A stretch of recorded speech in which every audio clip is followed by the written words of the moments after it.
My guest today is William Binney, a whistleblower, former National Security Agency official.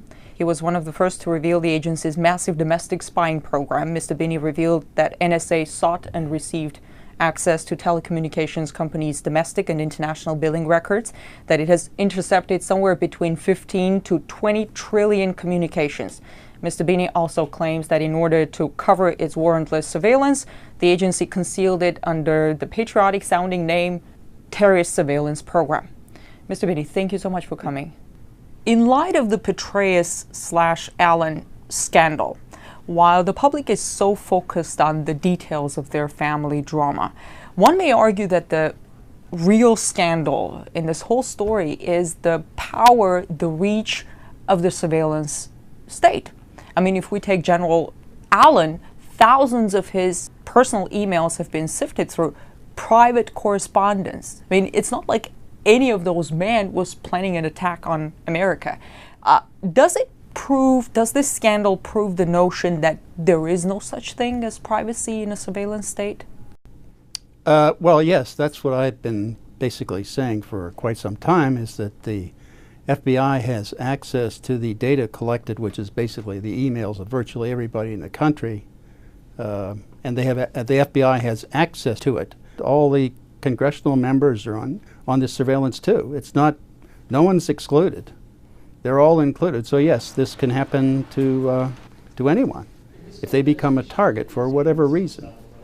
If they are targeted by the government can go in, or the FBI or other agencies of the government can go into that database, pull all that data they've collected on them over the years and reanalyze it all. So retroactively analyze everything they've done over the last 10 years at least. And it's not just about those who could be planning, who could be a threat to national security, but also those who could be just... It's everybody. I thought the NARIS device simply takes in the entire line, so it takes all the data. In fact, they advertise. The way they advertise, they can process the lines at session rates, which means 10 gigabit lines. That's the NARIS, not the STA6400, but the, I forget the name of it. There's another device that they have that does that, but it does it at 10 gigabits. 10 gigabits. That's why they're building Bluffdale, because they have to have more storage because they can't figure out what's important, so they're just storing everything there. So all that email is going to be stored there for the future, but right now it's stored in different places around the country.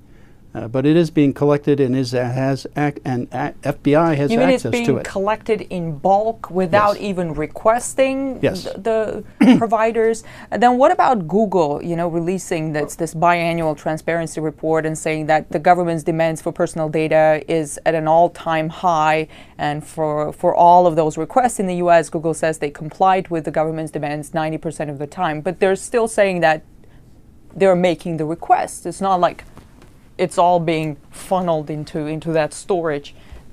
What do you say to that? Well, I would assume that that's just simply another source for the same data they're already collecting. Mark Klein, in his declarations in the court about the AT&T facility in San Francisco, documented the NSA room inside that AT&T facility where they had NARIS devices to collect data off the fiber optic lines inside the United States. So that's kind of a powerful device that would collect everything that was being sent. It could collect on the order of over 100 billion 1,000 character emails a day, one device. So that gives you an idea of the magnitude of the kind of collection that's going on. Well, you're saying they sift through, those are billions of emails. Yep. I wonder, how do they prioritize? I mean, is it like foreign nationals first? How do they prioritize? How do they filter it? I don't think well, first of all, I don't think there's any filtering. They're just going to store it all, okay? So then it's just a matter of selecting it when you want it. So if they wanted to target you, they would take your attributes and go into that database and pull out all your data. That's what I was going to ask. Are they reading my Gmail? I don't know.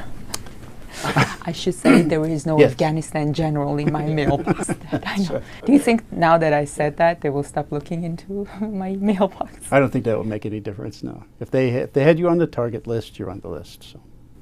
Were you on the target list? I'm sure. I believe I've been on it for quite a few years, yeah. So I keep telling them everything I think of them in my email, so that when they read it, they'll understand what I think of them. Do you think we should all like leave messages for the Absolutely, NSA in sure. our mailbox? Sure. Mr. Binney, you blew the whistle on the agency when George W. Bush was president. With President Obama in office, in your opinion, has anything changed at the agency? In the surveillance program, in what direction is Sure. this administration taking program? The change is that it's getting worse. They're doing more. That's why he is supporting the building of the Buffdale facility, which is over $2 billion they're spending on storage alone of data. So that means that they're collecting a lot more now, and they need more storage for it. So that facility, by my calculations that I submitted in a sworn affidavit to the court for the Electronic Frontiers Foundation lawsuit against NSA, would hold on the order of 5,000 exabytes or 5 zettabytes of data. Just at current storage capacity that's being advertised on the web that you can buy currently. And that's not talking about what they have in the near future. Okay, so what are they going to do with all of that? Like, okay, they're storing it. Why should anybody be concerned? Well, if you ever get on their enemies list like Petraeus did, or for whatever reason, then you can be drawn into that surveillance. Do you think they were the General Petraeus, who was idolized by the same administration, or General Allen?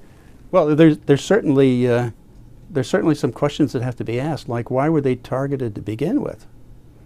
What law were they breaking, or what probable cause did they have to begin in the case even to of General surveil Petraeus, one would argue that there could have been security breaches, something like that. But with General Allen, I don't quite understand, because what they were looking into were his private emails to this woman, and well, that's the whole point. Yeah, the whole point is what probable cause from the beginning. And why did they?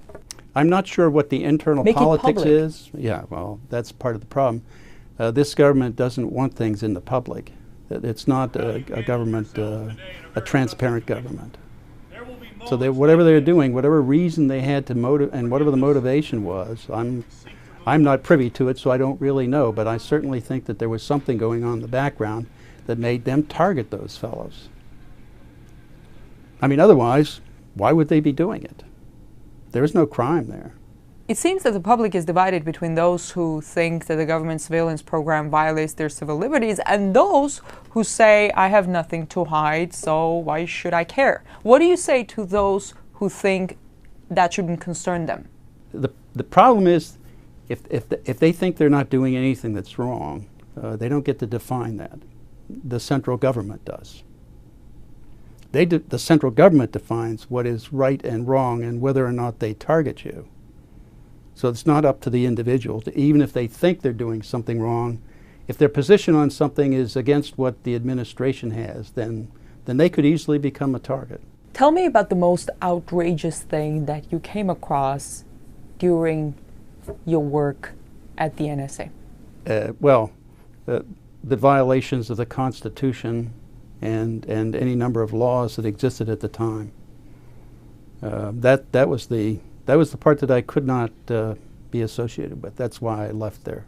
They were building social networks on who was communicating and with whom inside this country, so that your entire social network of everybody, of every U.S. citizen, was being compiled over time. So they were taking from one company alone roughly 320 million records a day. That's how over time that's probably accumulated up to close to 20 trillion over the years.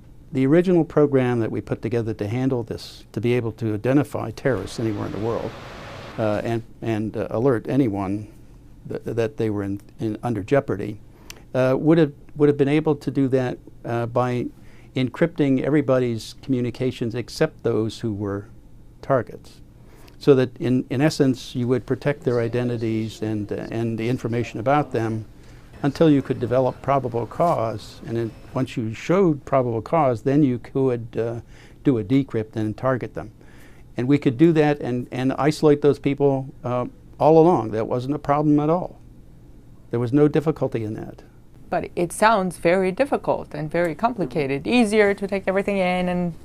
No, it's easier to use the graphing techniques, if you will, of the relationships for the world to filter out data so you don't have to handle all that data. And it doesn't burden you with a lot more information to look at than you really want to than you really need to solve the problem. So do you think that the agency doesn't have the filters now? No. You have received the Callaway Award for Yes. civic courage. I congratulate you for that. Thank you. On the website, in the press release, it says it is awarded to those who stand up for constitutional rights and American values at great risk to their personal and professional lives. Under the Code of Spy Ethics, I don't know if there is such a thing. I assume, well, not. Your former colleagues, they probably look upon you as a traitor. How do you look back at them? Oh, that's pretty easy.